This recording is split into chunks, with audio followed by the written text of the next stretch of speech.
Hello everyone and welcome back to IMO Reviews. Today we are discussing Napoleon, directed by Ridley Scott and starring Joaquin Phoenix, Vanessa Kirby, Rupert Everett, and many more. Ridley Scott gives us a historical epic retelling of the life of French conqueror Napoleon Bonaparte. I was very excited for this movie. I am quite the historical nut in some aspects, I don't know everything, but I am particularly fond of the Battle of Waterloo, Trafalgar, Nelson, Napoleon. I wouldn't call it a specialist subject, but it is one that takes my interest. And I do hold the 1970s movie Waterloo in very high regard. So as much as I was excited to watch Ridley Scott's Napoleon, I did go in with quite the high bar to be passed, and hearing some early reports that the movie is not going to be that historically accurate and almost play out like a fantasy, it did worry me and it did make me lose faith in the project. But I've finally seen it, and here's my positives. I think the acting is pretty solid all round. Vanessa Kirby is the absolute standout for me.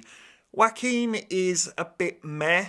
I might be the unpopular opinion here, but it didn't entirely work for me as Napoleon Bonaparte. He seems a little uncertain how to play it at times, so he keeps it quite stiff and rigid. There are moments where you see some insecurities in the guy, but it did lack the complexity that I personally was hoping for. It's got nothing on Commodus. I think the battles were absolutely outstanding. They really are the jewel in the crown of this movie. They are brutal, they are horrific, and I really do praise the film for not holding back and really depicting what these poor soldiers actually went through. It was not pretty, but take that as fair warning. If that's something that could turn your stomach or leave you a little bit mentally scarred, then yeah, maybe give this one a miss, because, oh, it goes there. I really enjoyed the musical score in this movie, and I think the set designs are fantastic. The costumes looked fairly accurate, at least to my knowledge. There's good makeup, it's really well put together. It's a fantastically made film where lots of effort has clearly been put into it. I will get to the inaccuracies, don't worry, but I do think if we're going to go at the inaccuracies, then it is worth praising what it does get right. His first marriage plays out pretty faithfully. I also appreciated seeing the square formations at the Battle of Waterloo, even when he announced himself emperor, although this is a little bit argued back and forth as to what really happened.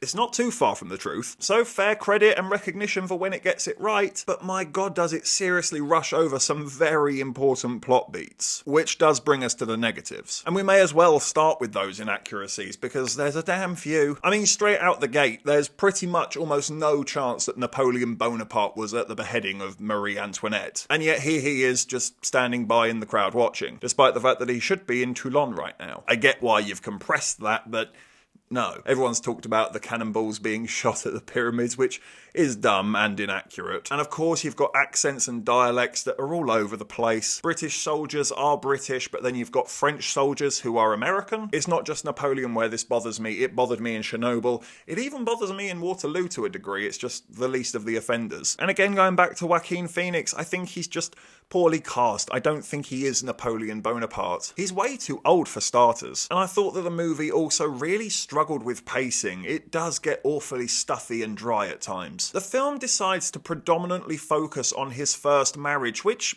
yeah, okay, it's interesting to a degree, and credit where it's due, it does play out pretty fairly with the odd bit here and there changed. But there's just so much more to the guy than his first marriage, and the movie knows that, and it does show it to you, but my god does it breeze past it just to come rushing back to the marriage. And whilst we're focusing on this marriage, it's also played up for comedy, and it is just so awkward. I didn't really care for it myself, and it felt like the audience around me also didn't know whether or not they are supposed to be laughing. It's a really odd little number from Ridley Scott. I far from hate it, but I don't love it either. I would describe it as good. It is worth checking out, it will entertain you, and it will give you some fantastic cinematic battles and wonderful costume designs. It is fantastically made, there is no doubt about that. But I think it's horribly balanced. It's so unfocused at times, and it's paced poorly with a real awkward humour that I just couldn't ever get used to, all whilst wishing that they would just focus in and go a bit deeper on the real historical moments of the guy. Would I watch it again?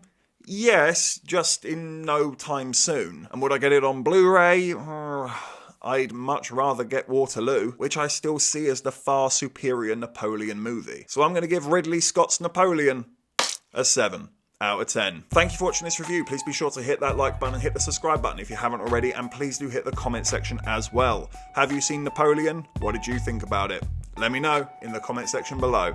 And of course, if you haven't had enough of this crazy ginger, well, you can always click on these suggested videos right here and get yourself lost in an IMO wormhole. But if not, take care, and I look forward to seeing you on the next review.